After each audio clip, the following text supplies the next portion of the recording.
Hi, everybody. Welcome to another episode of the Lead Podcast. Really excited for today's conversation, and we're focused on finding your voice in hospitality.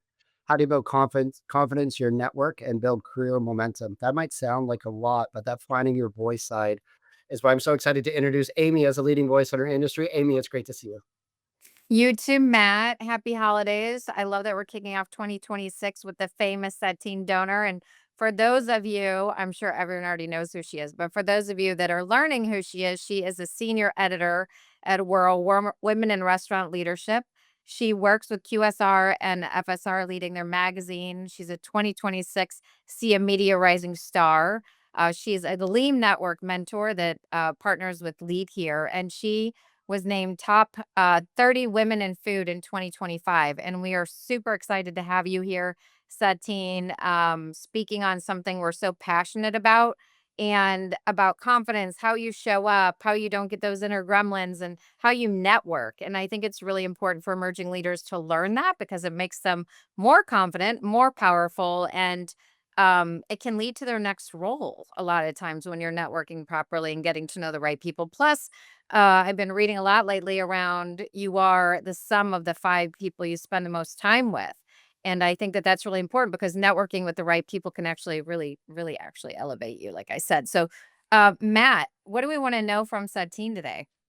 I just love to know a little bit about the journey. Like it's so great to finally meet you, but I feel like I know you based on your reputation and how highly people speak about you in the rooms you're not in. Why don't you tell us a little bit about your journey and what led you here? Well, it's really crazy. First of all, thank you for having me. It's really crazy to hear all of these things that you're saying back about myself, right? It's a little jarring because I started out as an intern 3 years ago. My third anniversary is coming up on February 3rd for QSR and FSR magazine. I was a junior studying business management at the time. And when I graduated, I did not want to just be stuck in a cubicle, like working at a bank. That was my biggest fear. So having this internship, getting a chance to interview so many people in this really cool industry that I don't think I realized how cool this industry is. I was really fortunate to step right into the role of associate editor of Whirl upon graduation in 2024, and sort of build the Women in Restaurant Leadership platform from the ground up and turn it into what it is today. I stepped up as senior editor in September, which is a whole journey and talk in and of itself, and learning how to stand on my laurels a little bit and trust myself and ask for things. But it's been a wild 3 years, and I'm really happy to be here and where I am for the year of the horse in 2026. Well, you are somebody setting the standard and how to do that. And so how have you done that? Not getting in your head, managing that inner critic, showing up with confidence, and just making things happen and not double guessing yourself. Okay, so I just want to say the inner critic lives in all of us. I don't have the secret sauce yet to getting rid of it. You just have to do it scared. It can be really difficult to get out of your comfort zone, especially if you are in a season of low confidence. Because for me personally, it comes and it goes in waves. I am a little bit hot blooded by nature. I'm a little bit of an anxious person. So when you see me getting ready for the keynote stage, yeah, I'm really nervous. I'm not going to lie. Right. But I just do it anyways. You have to do it scared. I don't think the phrase fake it till you make it is helpful necessarily because you never want to feel like you're wearing a mask. If anything, I think it's more endearing to show up and mess up and just keep on going, and preserve that authenticity. I want to paint a picture for you really quickly, a little bit of background information that I feel like people don't know about me. I have a really cool picture that I'm going to share with you both after this. But when I was younger, competed at the highest levels of Brazilian Jiu-Jitsu, which is a contact sport. It's grappling. It challenges you physically and mentally, and it's really high pressure. And I don't think the body knows the difference between, oh, I'm going to step out in Jiu-Jitsu and I'm going to speak up in this board meeting. To me, the feeling is the same. But when you step out onto that mat, everything feels like it's on the line. You kind of just have to learn to trust that all the prep work that you did leading up to this moment will have your back. And when you lean into that and let go and let your knowledge and your experience speak for itself, you might even surprise yourself. So, having that background and learning all my life that you kind of just got to go for it, I think helps me today And I didn't realize that until I was talking to my dad on the phone about this podcast and everything. He's like, "You know, you've been stepping out into these high pressure environments since you were a kid, right? And you've just done it." And I love so much what you just shared. And what I feel is leaders remember rich and vivid stories. And I think you just painted a beautiful picture there that we can all see ourselves in or see you in. Let's go a little bit deeper there. Is there an opportunity in the last year where you had to step through that challenge, maybe the anxious feeling? Like give us an example where you were up against something and you said, I got this. I'm gonna keep moving forward. I'm Oh, gonna get yeah. it. I mean, 2025, I talk about the keynote stage, Whirl 2025 in Nashville. The year before, I was an intern, I was in the back of the room, I was watching. Fast forward a year later, I'm actually on the stage leading it. That is a really big transformation, and I'll be honest, I have this part of myself, this competitive piece of me that I buried a really long time, and I really didn't lean into it and own that, confident energy. I kind of made myself smaller to fit into the spaces that I was in, whether it was, society doing that or myself. Um, and I broke through by allowing myself to visualize who I wanted to be and what it would be like to be on that stage. I daydreamed it a million times. Um, sometimes that doesn't happen. I'm on stage, I'm sweating, I forget my words, and I get disappointed in myself. But I think, again, if you trip, you fall, you just keep going. Um, and that's where the good preparation work comes in. If I lean on, the things that I've done leading up to that moment, I know that no one can take it away from me. And we are our own worst enemy. Yeah, something I'm a big believer in myself is, the law of attraction or visualization. So what I've learned is often we look at something we haven't done and how do we do it? But what I resonated, what you shared is looking back, we've done hard things. Sometimes it's reminding ourselves of when we've done something hard. It might have been a different context situation or stage, but we've done difficult things and how do we move through it, reminding ourselves. And I see that in both yourself and ooh, right? This thing's key moving forward with intention, with the best interest and charging forward. One thing I'd love just to move to next that I think you can both add so much context here is around personal brand. It's something that comes up, and what I find it comes up when I work with like fine dining restaurant groups or leaders working in certain office environments. But I think personal brand is something that we can all own. What does personal branding mean to you or to the both of you? And how can we coach emerging leaders to embrace their own personal? Yeah, well, I think it comes back to the confidence piece. Personal branding, when it's done right, it should feel natural to you. I think there's a mental block where you tell yourself that you don't want to put yourself out there, you're scared to be perceived. I think it's more powerful, though, to have ownership over your personal story versus having other people write it for you. So I think the first piece to personal branding is just knowing yourself and asking yourself, what is it that I want to be known for? And full transparency, it doesn't have to be this full slide deck, like complex thing. It can be my glasses that I wear on stage. It can be my red hair. It can be my lucky red shoes that I wear on keynote stage. And these silly little things that don't seem like much, they actually become things that I have become known for. And you don't realize it at the time. And then, having that strong internal compass too is crucial. And I think for young leaders, it's okay if you don't know exactly what you stand for or your values.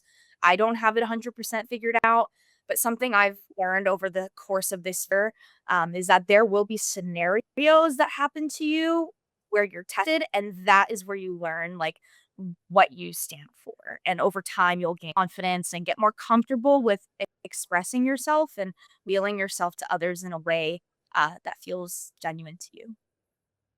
How do you, Satine, when I love that. And I do agree with you that you start creating this own personal brand without even realizing what it is at times, and and it comes from just being your authentic self and showing up every day, right? How you show up to people, what you wear, all of those things.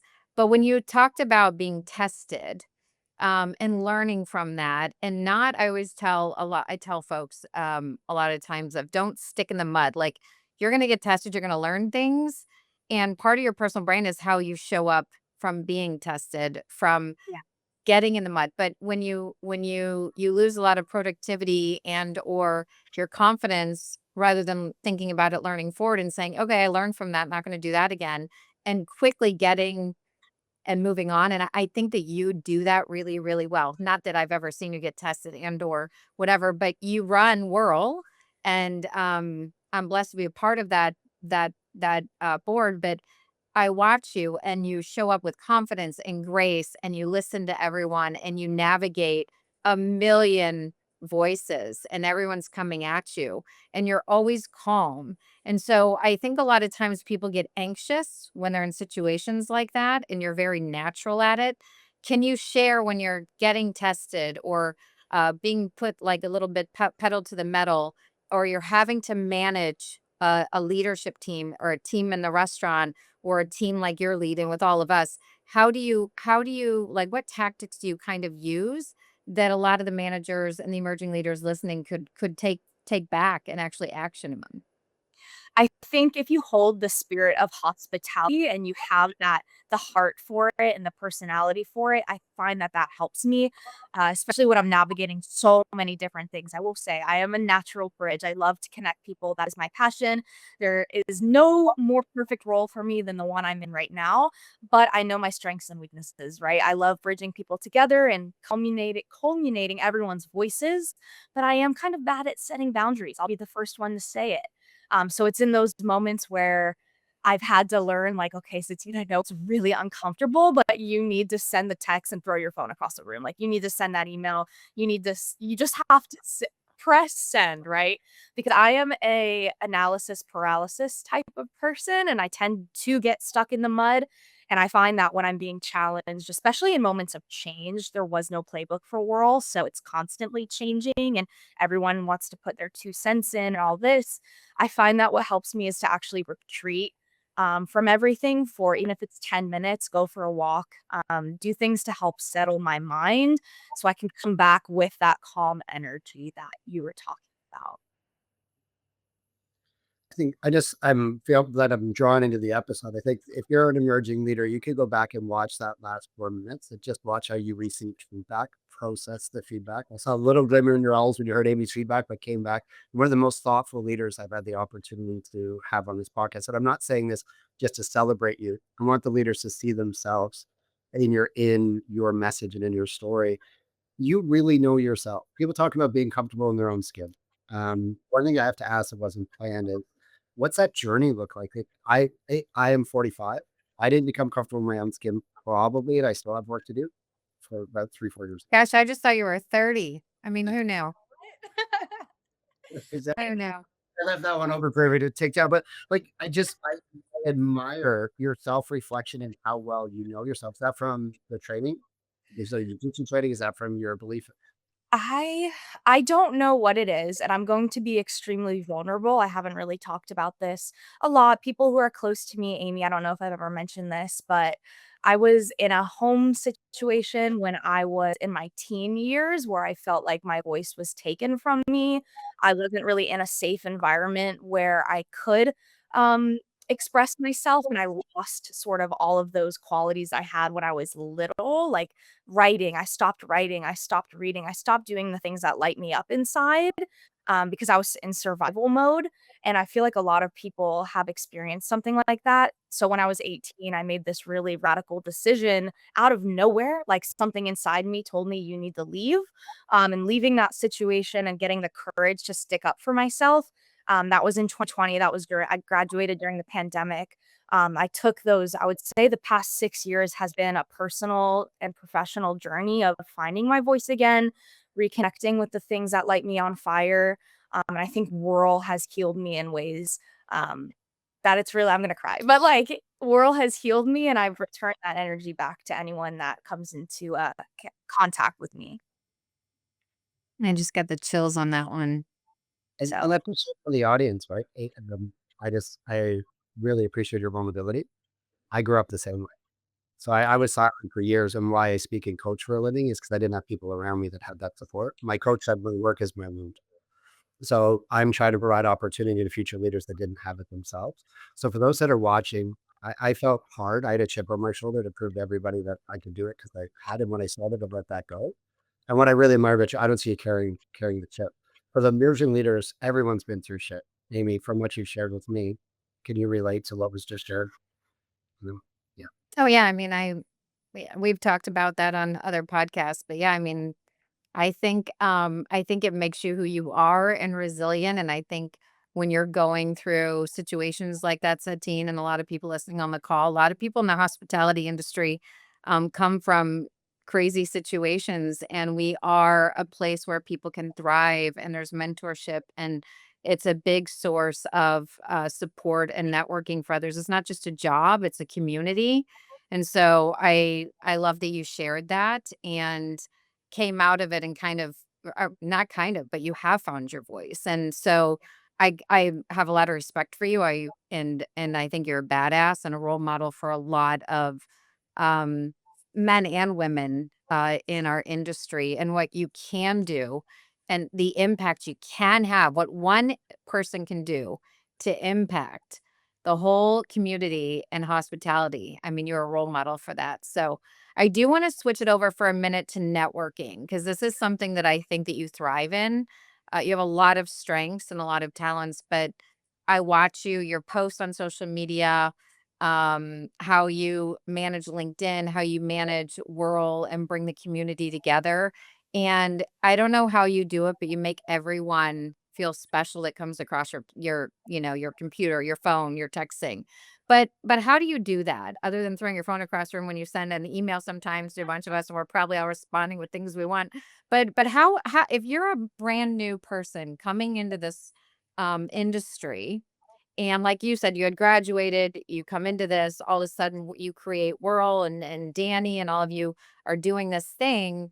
How, I mean, the networking piece for it to work is so critical. But if you would say the top one, two, three things somebody needs to do, what would those things be that you think you've been so successful at?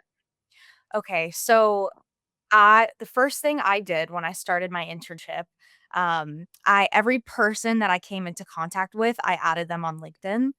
Pretty shameless strategy there. I don't think there's no secret that you should be doing that. But I think take away the one, two, three. I think the number one thing that you have to do when it comes to networking, you just have to be curious. And there's no better industry to network in than this one. Like you just said, people come from crazy backgrounds from all over. People are always willing to talk. Trust me, they are. But I think if you're looking at networking and you're saying, ooh, this is really transactional, trust me, I am an extremely, in my personal life, I'm not a super extroverted, believe it or not. I have a really small circle of friends. But when I get out in these professional spaces, I just try to stay curious. If you come to something like Whirl, it's really easy. I think the number one thing you can just walk up to someone and be like, "Hey, I really like your shoes. What do you do?" Sometimes the smallest things and a simple hello can lead to changing the trajectory of your day, sparking inspiration that changes your career, broadening your perspective, meeting new people through this person. And at the very least, you gain confidence in your ability to express yourself to others. So take everything away, all the tips. Yeah, sure, you can add 10 people on LinkedIn a day. You can ask for coffee chats. I would say just stay curious. It's one of my favorite questions from the book, The Coaching Love Habit. that. Stay a little bit longer. I love that one. Sorry, Amy. So from my I side, was as I just saying, I love that. Yeah. to jump next is Gen Z is starting to be kind of the major wave of leadership and management coming into the hospitality industry. And I think this is for whether you are a senior leader or an emerging leader, there's value in what's about to be shared here. What's misunderstood about Gen Z in the workforce, and how they need supported, rewarded, coached, career paths? What's misunderstood right now, and what can we learn more about? Yeah, I think the generational conversation is very complex. I think every generation looks at the younger generation a certain way since the beginning of time. But the reality is, we have so many different generations working together at once right now. And instead of looking at the differences as something point of tension, I think there's a lot of strength in having all these different perspectives in the workplace all at once. I want to challenge the idea that Gen Z is entitled and perhaps maybe even impassive, or not willing to stay at a job, not wanting to put the work in. Um, I can't speak for an entire generation, but as a Gen Z, I think the number one thing we crave is authenticity. We're not buying into these vague promises about the future. We've been through enough, as and every generation has, but grew up during 9/11, 2008, the pandemic, all these things. we grew up with this mindset of you have to look out for yourself. So we're not looking at companies and asking how we're going to fit into their company and their picture. We're looking at it as, how are we going to fit? Does this align with me and my values? So I think Gen Z is really good at setting boundaries and seeking alignment, and searching for flexibility. I think that's where the disconnect is. Maybe, they don't want to work. And no, I think they crave flexibility. And I think we're more open to discussing topics like mental health and wellness, which definitely shifts workplace culture. I just want senior leaders to understand that the future leaders, they're not on the way. They're here. And if you invest in those young leaders and you create a clear roadmap to success, you're golden. One question I'd love to ask is, what's one way you think that somebody could invest in their new leaders? Gen Z is just a time frame, but how can you see somebody can invest, or how can somebody invest in themselves? Like there's Gen Z leaders watching this, and I don't like to put that down, but there's leaders watching this right now. And I think what I hear in your story is you've taken the opportunity for yourself. You've taken your own action. What can they do? And then what can employers look for lead to invest in? So when you don't have a lot of experience, and I want to give credit to my mentor, my right hand man, Danny Klein. He always says the two things that set me apart were responsiveness and reliability. So if you have those two traits, everything else can come next. That'll definitely set you apart. It's what set me apart in my internship. I think again, just be hungry and don't be afraid. Do not hide that. Do not hide the fact that you're hungry. Ask for what you need. I think for leaders, when you have a young leader on your team that's asking for what they need, and if you're shutting that down or just not creating a safe space for them to express those things, then we're already starting on the wrong foot. So just we need to have that space for dialogue, have that space for mentorship too. Amy, anything you want to ask as we look to close out this incredible episode? I think my last question would be around if you had to give advice to somebody that does get in their head, they overthink things, inner critic management. We talked about it at the beginning of the podcast, but what are one or two things that you've learned now over the years, um, leading whirl, getting on stage?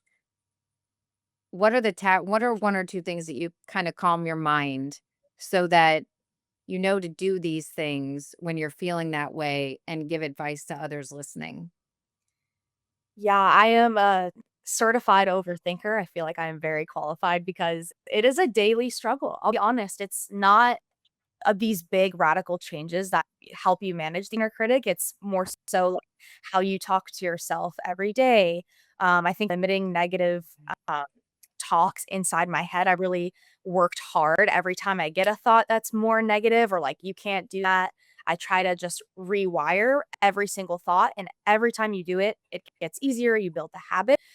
Shameless plug for my women in restaurant leadership out there. I think getting connected with something like Whirl and building that village. I know I can call Amy anytime. You've been amazing for just letting me vent, right? Helps sometimes.